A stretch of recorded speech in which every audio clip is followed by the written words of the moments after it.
O que é astrologia? Como começou? O que é isso que possibilita que as pessoas falem tanto sobre nós, os astrólogos falem tanto sobre nós, só olhando um mapa redondo com algumas linhas, com alguns desenhozinhos? O que é isso? Meu nome é Patrícia Ferreira e nesse vídeo nós vamos falar um pouco sobre a história da astrologia, um pouco sobre astrologia também.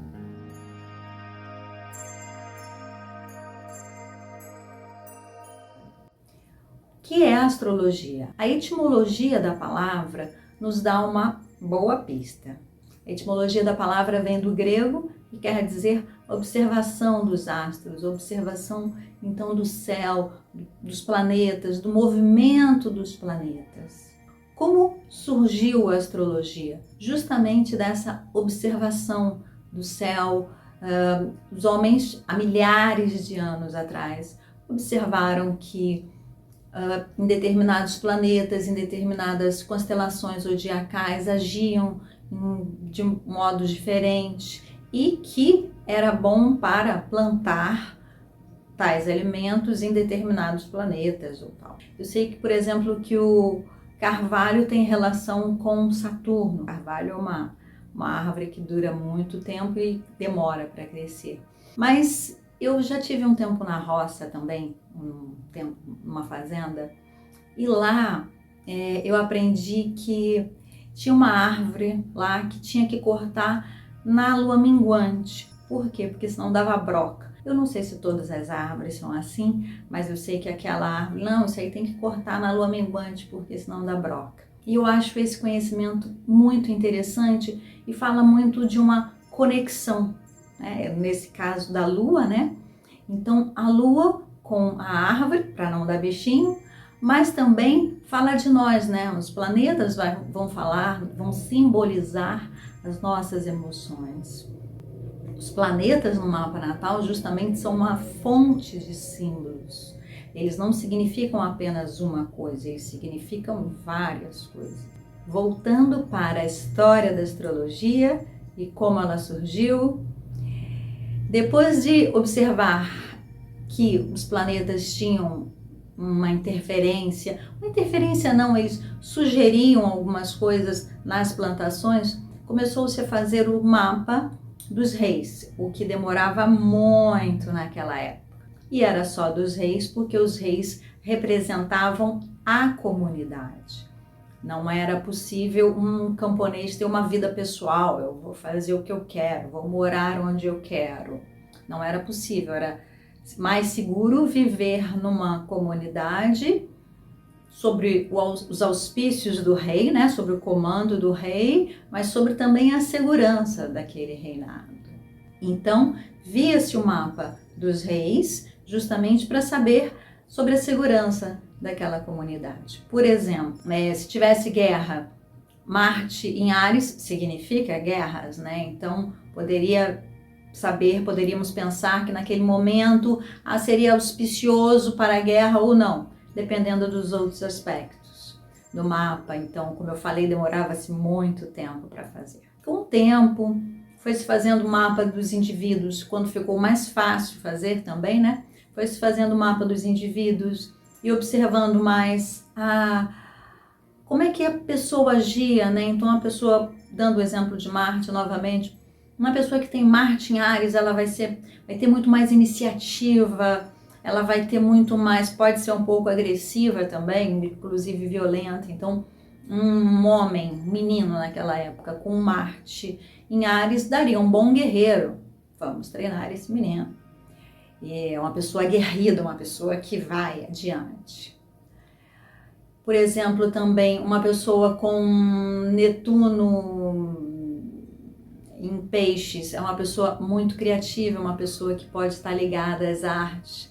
Então isso também nos dá uma ideia da funcionalidade do mapa, né? Como o mapa funciona, como o mapa age. A gente pode perceber todas essas características.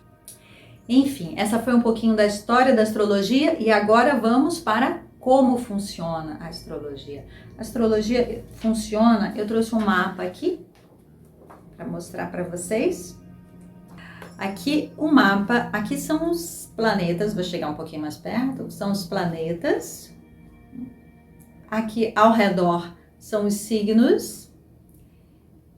Essas linhas nós chamamos de aspectos e eu também gosto de chamar de vínculos entre os planetas.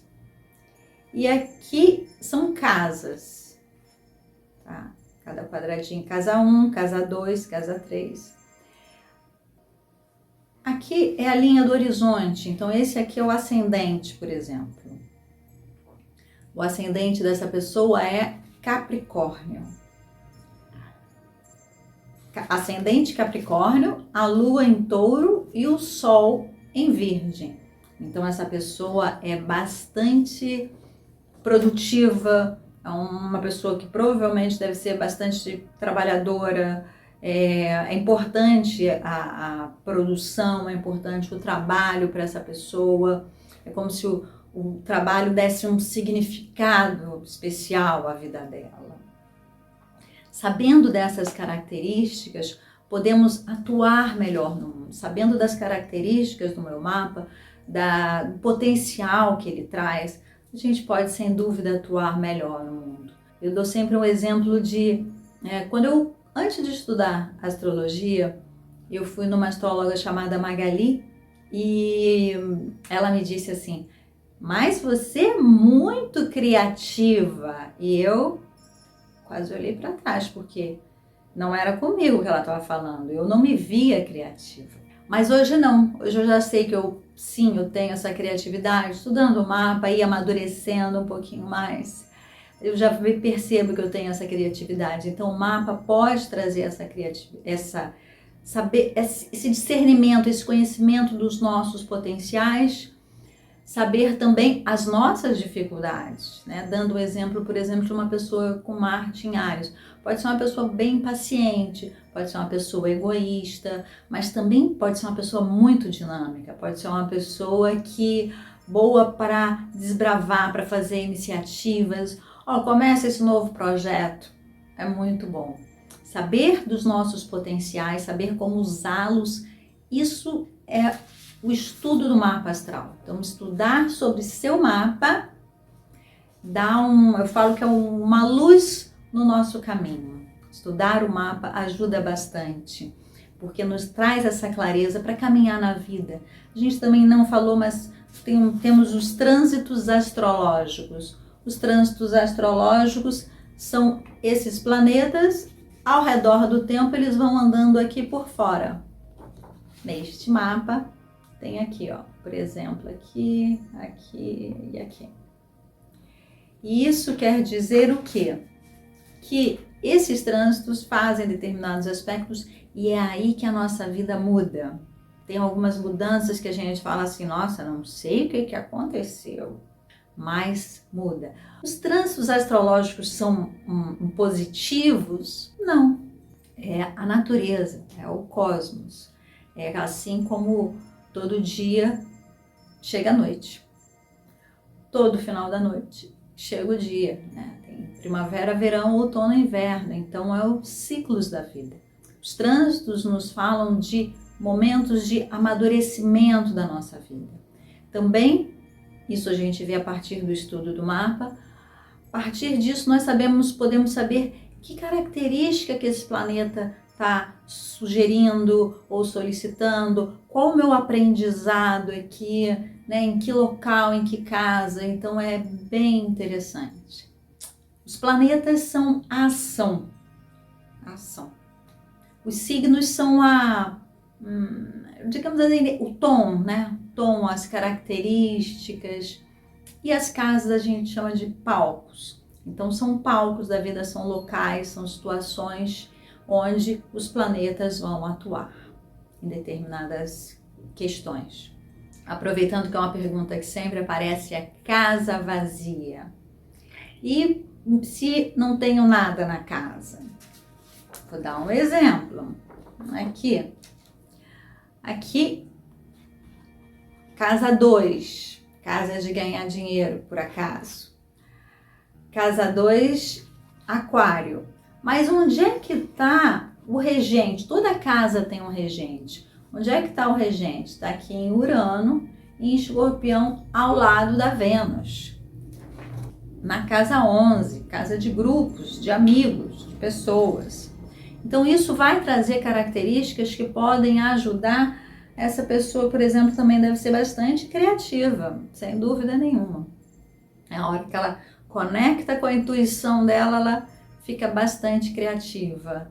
Então, isso traz características em nós e que nos permitem, às vezes, sair, ver soluções para determinadas situações na nossa vida. Eu sugiro bastante fazer um mapa astral se você estiver interessado, ou se você estiver interessado, aqui embaixo vai ter um telefone, pode ligar ou passar um WhatsApp de preferência e a gente entra em contato, tá? Eu espero que esse vídeo tenha sido bom para você e muito obrigada por assistir até aqui. Tudo de muito bom.